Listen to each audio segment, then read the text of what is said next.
उत्तराखंड की इंदारी है, फूल नहीं चिंगारी है। आज केवल अंकिता बेटी का सवाल नहीं, देश की हर बेटी का सवाल है। क्या राजनीति माँ बहन बेटियों से बड़ी हो गई? हम वीआईपी धामी जी का वो मांग रहे हैं, भट्ट जी का इस्तीफा मांग रहे हैं, उनियाल का इस्तीफा मांग रहे हैं, लेकिन हमारे जयचंद जो बैठे हुए उनके लिए हम कुछ नहीं बात कर रहे हैं। सबके मुंह से सिर्फ एक ही आवाज निकल रही है, अंकिता हम शर्मिंदा है, तेरे कातिल जिंदा है।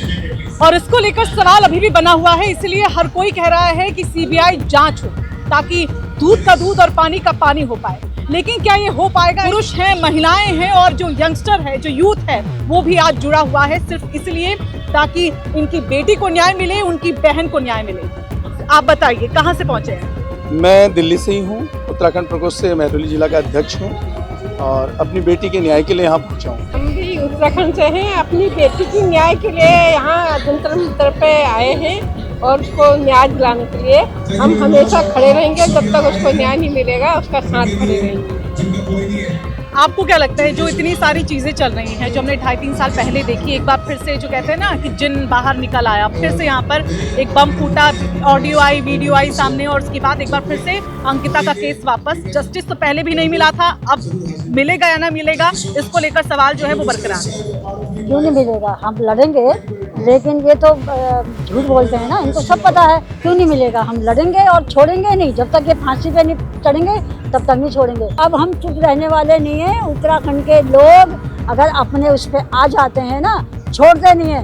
उत्तराखंड की इंदारी है, फूल नहीं चिंगारी है। बिल्कुल।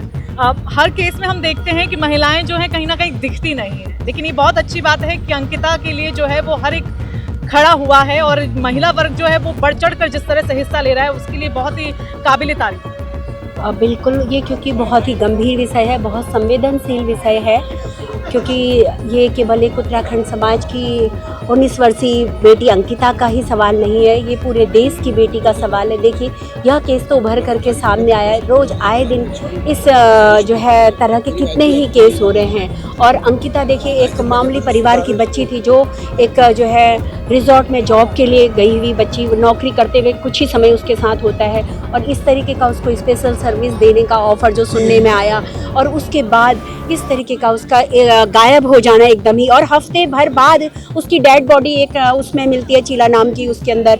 तो ये बहुत ही गंभीर बात होती है। और आज उत्तराखंड की जनता में वो जो एक अंकिता भंडारी की माँ ने कहा था कि मुझे शक है कि इसमें वीआईपी लोग शामिल हैं, वो चीज़ जब निकल करके सामने आई, देखिए अंकिता भंडारी की माँ ने कहा था, लेकिन उसके बाद आज जब जो है उर्मिला सनावर ने यह बात कही है और सोशल मीडिया पर अपना वीडियो जब उनने जो है ये सारे लोग देख रहे हैं, तो जब जितना ये फैला है इसी के माध्यम से सब लोग जो है और आक्रोश जो है देश की जनता के अंदर, देश की बेटियों के अंदर, माओं के अंदर जागृत हुआ है कि आज केवल अंकिता बेटी का सवाल नहीं, देश की हर बेटी का सवाल है।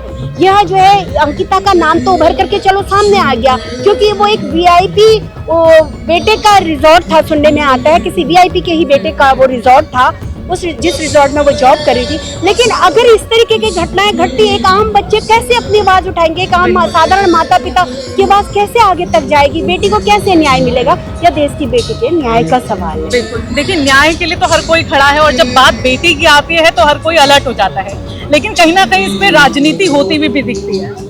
राजनीति ये गलत विचारधारा है जो राजनीति कुछ लोग करते हैं कि देश की बेटी है, एक उत्तराखंड की बेटी नहीं है, देवभूमि की बेटी नहीं है, लेकिन हम देवभूमि को सलाम करते हैं। देवभूमि देवों की देवी है। जब भी किसी भी बेटी पे अत्याचार हुआ है ये सरकार मौन रहती है और जो अत्याचारी होता है उसको और ये पुरस्कार देती है, उसको और ऊंचा पद देती है। ये बड़े एक शर्म की बात है और हमें जाति पाति उत्तराखंड इस सब से उठ के देश की बेटी के लिए एक जैसा किसान आंदोलन हुआ था वैसा आंदोलन होना चाहिए, तभी इस सरकार के कान खुले। आज हम अपनी बच्ची के लिए आए हैं। मेरी बेटी आज बाहर गई और मुझे भी डर लगता है कि कहीं मेरी बेटी के साथ भी इस तरह से हादसा ना हो। और जो मुख्यमंत्री हमारे पुष्कर सिंह धामी जी, वो बड़े चौड़े से कहते हैं कि रिजॉर्ट मैंने गिरा दिया। पुष्कर सिंह धामी जी, क्या आपकी बेटी नहीं है?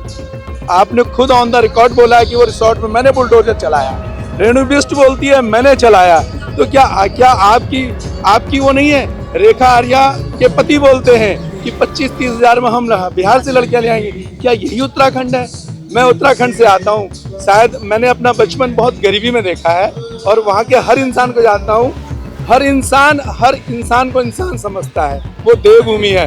मोदी जी हमारे यहाँ कहते हैं देवता लगता है, शायद अब आपकी सरकार को देवता लगने वाला है और उत्तराखंड से ही लगेगा। आज उत्तराखंड के देवभूमि से एक आवाज़, एक चिंगारी निकल चुकी है कि जब तक हमारी बहन अंकिता भंडारी को न्याय नहीं मिलेगा, उत्तराखंड क्या पूरे भारत की माँ, बहन, बेटी चुपचाप नहीं बैठेगी।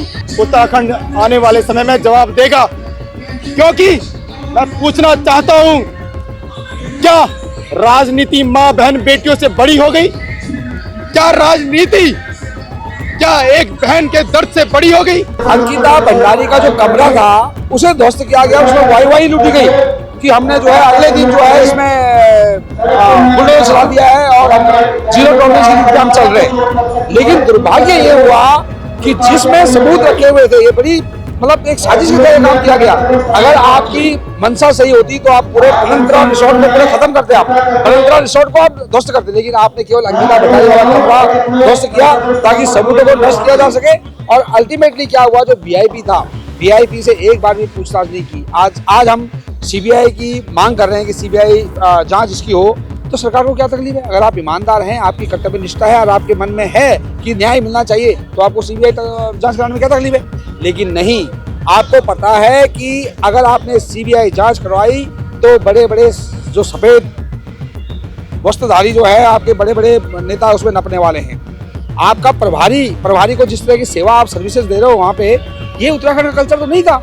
और मैं उससे ऊपर और एक चीज़ बताना चाहता हूँ कि बाहर वाले तो हैं ही लिप्त, उनके साथ हमारे जो व्यक्तिगत स्वार्थ में जो जयचंद बैठे हुए हैं, जो उनको स्पेशल सर्विस देने के लिए लड़कियों का अरेंजमेंट कर रहे हैं, वो सबसे बड़ा दुखद हमारे लिए ये है कि हमारे लोग ही उसमें संलिप्त हैं। हम वीआईपी धामी जी का वो मांग रहे हैं, भट्ट जी का इस्तीफा मांग रहे हैं, उनियाल का इस्तीफा मांग रहे हैं, लेकिन हमारे जयचंद जो बैठे हुए उनके लिए हम कुछ नहीं बात कर रहे हैं। हमें सबसे पहले अपने घर को ठीक करना होगा, उन जयचंदों को चुनना होगा, उनको बाहर निकाल कर उनको सबक सिखाना होगा, उसके बाद हम आगे की लड़ाई लड़ेंगे और सीबीआई की जाँच होके रहेगी।